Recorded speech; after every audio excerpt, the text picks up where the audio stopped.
Rumah itu terlihat biasa saja dari luar, catnya putih, pintunya coklat tua, dan di halaman ada kursi plastik yang sudah pudar dimakan hujan dan panas, tapi di dalamnya ada cerita yang tak pernah dibayangkan orang. Arman, suami pemilik rumah itu, percaya ia telah membangun kehidupan yang stabil. Ia bekerja dari pagi hingga malam, memastikan biaya hidup dan cicilan rumah selalu terbayar. Istrinya, Laila, bertugas menjaga rumah, termasuk mengurus 4 kamar kos yang mereka sewakan.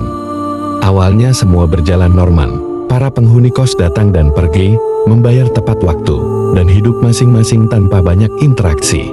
Sampai suatu hari, seorang penghuni baru datang, Rian, mahasiswa semester akhir, berusia 23 tahun, wajahnya manis, badannya atletis, dan punya senyum yang entah kenapa terasa terlalu hangat.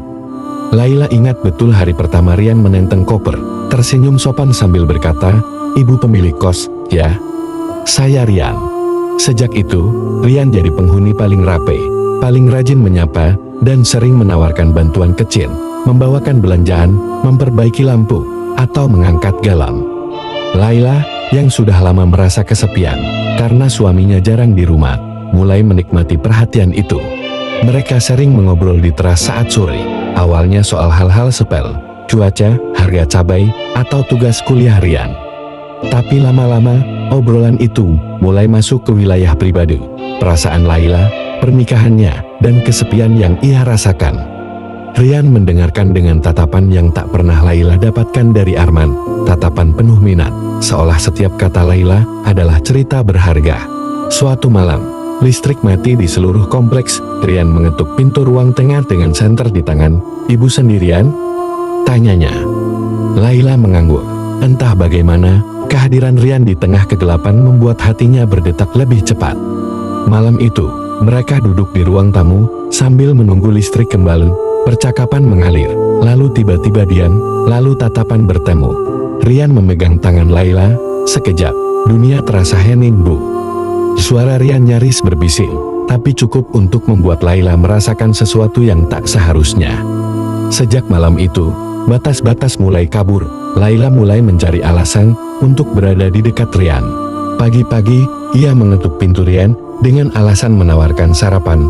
Kadang ia sengaja menjemur pakaian di saat yang sama dengan Rian hanya untuk bercakap sebentar. Arman tak pernah curiga, ia pikir istrinya hanya bersikap ramah pada penghuni kos.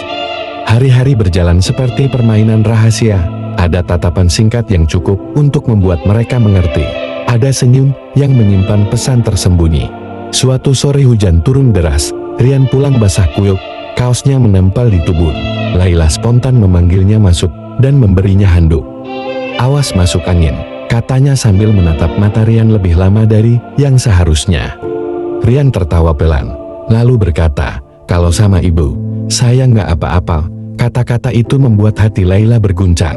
Malam itu, hujan tak berhenti. Arman sedang dinas keluar kota. Laila menyiapkan teh hangat dan memanggil Rian untuk duduk di ruang tamu.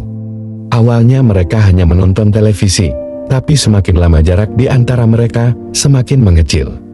Laila bisa merasakan napas Rian hangat di pipinya. Rian menatapnya, kali ini tanpa ragu.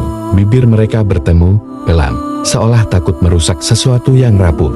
Setelah itu, tak ada lagi garis yang membatasi. Rahasia itu semakin dalam, semakin berani. Mereka mulai mencari waktu-waktu kosong ketika Arman tak di rumah, terkadang hanya untuk berbicara, tapi seringkali untuk lebih dari itu.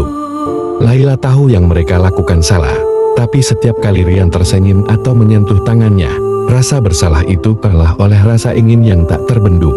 Hingga suatu hari, Arman pulang lebih cepat tanpa memberi kabar. Ia membuka pintu, mendengar suara langkah di ruang tengah. Laila dan Rian terkejut, wajah mereka pucat, tangan Laila masih memegang cangkir teh yang hampir tumpah. Arman berdiri di ambang pintu, menatap mereka bergantian. "Apa yang kalian lakukan?" Suaranya dingin, tapi matanya menyala. Laila tercekat, tak bisa menjawab. Rian menunduk, membeku. Sejak hari itu, rumah itu tak pernah sama lagi. Para tetangga mulai berbisik, dan Laila hidup dalam bayang-bayang tatapan Arman yang penuh kecewa. Rian pergi dari kos malam itu juga, meninggalkan kamar yang kini kosong dan aroma parfum samar yang tertinggal. Laila tetap tinggal di rumah itu, tapi setiap sudutnya kini mengingatkan pada rahasia yang menghancurkan segalanya. Rumahnya masih di sana, berdiri kokoh, tapi hatinya sudah lama tak menjadi rumah bagi siapapun mungkin, sejak ia memutuskan membuka pintu untuk orang yang hanya ingin singgah.